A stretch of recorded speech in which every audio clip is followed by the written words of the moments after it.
You might remember footage of sheep being exported to the Middle East plastered all over your television sets, and if you do, I'm sure just like all the rest of Australia you thought, oh, that looks yum. I mean, you know this guy was thinking that. Lamb is better than ham. You might also remember the Nationals' astonishing defence of what we all saw with our own eyes. Oh, everything looks bad if you look at it. They just chose one bad barge. Most of the time, live animal export is like a P&O cruise ship with a really shit stand-up, wondering, are you booing me or saying bah? I was saying bah. And I guess they're right, it is pretty much a P&O cruise, as they're both designed to transport animals overseas. And in both cases, over 80% of the public wants it shut down. So after mounting public pressure, the Nationals finally announced, Yeah, stop your squawking, we'll do a report. Is the report going to be conducted by former executives of the live animal export industry? Obviously, but nowhere near as obvious as the irony of us announcing that we're not going to make a decision until all the science and information is out. A coalition frontbencher claiming they respect science and information. That is as transparent as an Australian telling a British backpacker that by and large we respect Jimmy Barnes' son. It's clearly a joke. And a particularly dark one, seeing as the results of the report, even when it was conducted by a committee with obvious vested interest, was that an industry where the regular practice of water troughs with no water instead filled with feces, so quite literally telling these sheep to suck shit, bashed about on the high seas in overcrowded pens where it's impossible to lie down, covered in more shit, so pretty much that porta potty stunting jackass that even Steve-O didn't want to do. But instead of it lasting 20 seconds, it lasts 6 weeks, while up to 900 sheep die a day from heat exhaustion and dehydration. Even a committee with obvious links to the sheep export industry had to admit, oh, turn it off. This isn't the sheep footage, this is the jackass stuff.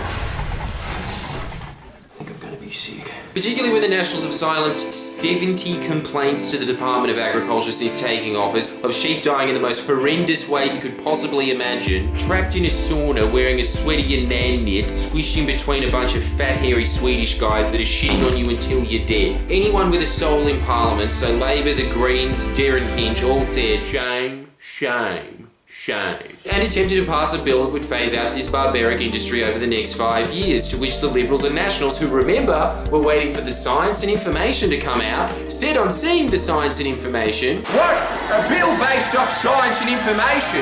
Denied! Why? Get ready for the second move of the Liberal Party! Hurts jobs, hurts the economy. God, I'm getting bored of this. Can the Liberals just tell the truth for once? Just for some variety? An independent report run by Pegasus found that ending the live export of sheep would economically be marginally positive overall. That's because the live animal export industry is dying anyway. Oil-rich countries are running out of oil. The sheikhs are now basically Middle Eastern Cartmans forced to sell Cartman land. Allah built me up just so he could knock me down harder. As a result, they're no longer subsidizing food for their people, and the younger generation, having clearly watched Jake Paul's Buy Dad merch rap, is starting to think, You know what seems like a better way to celebrate religious holidays than slitting an animal's throat? Purchasing merchandise. I mean, there's probably still the odd psychopath objecting, Yes, I don't know, it still feels pretty holy to me, guys. and these two fundamental shifts in Middle Eastern society have seen the future of the live animal export industry become even more terminal than the Sydney Morning Herald. A 60% drop in sales over the last decade. So, on reflection, a little healthier than the Sydney Morning Herald. And what's replaced it is pre-cut refrigerated lamb with little stickers on it that say, We're fat sheep. well, as long as it's still lamb and not ham. That's why banning live animal export is an economic opportunity now, because if we redirect those sheep that are currently getting shipped off to the Middle East into the abattoirs in Australia that are only running at half capacity, and as a result of that will receive a death that'll make even people in geriatric wards wheeze. Lucky fluffy bastards. These days workers at abattoirs are basically MIB agents. It's just a quick, just look right here and...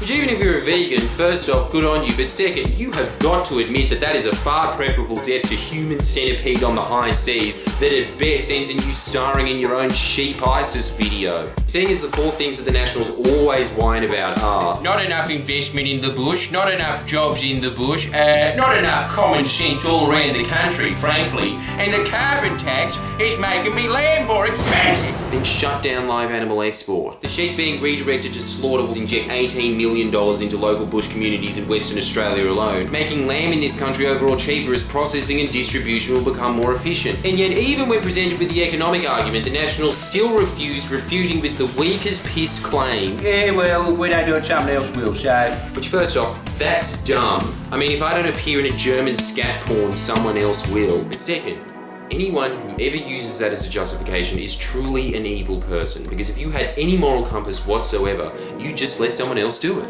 But no, you want the money. Nothing's changed since Paul Keating said it over a quarter of a century ago. The Nationals are the most corrupt political force in the country. Just like their city slicker cousins, the Liberals, they represent the most evil corporations on earth, and the only difference is that they do it while wearing a hat. They don't care about science or information or the communities they purport to represent. They care about cashing their own fucking pocket. So when people ask me who do I vote for, I say anyone but a National. Bob Catter, an independent, the Greens, Country Labour, a blobfish whose political slogan is "In Blob We Trust," because anything is better than these corporate wolves in sheep's clothing.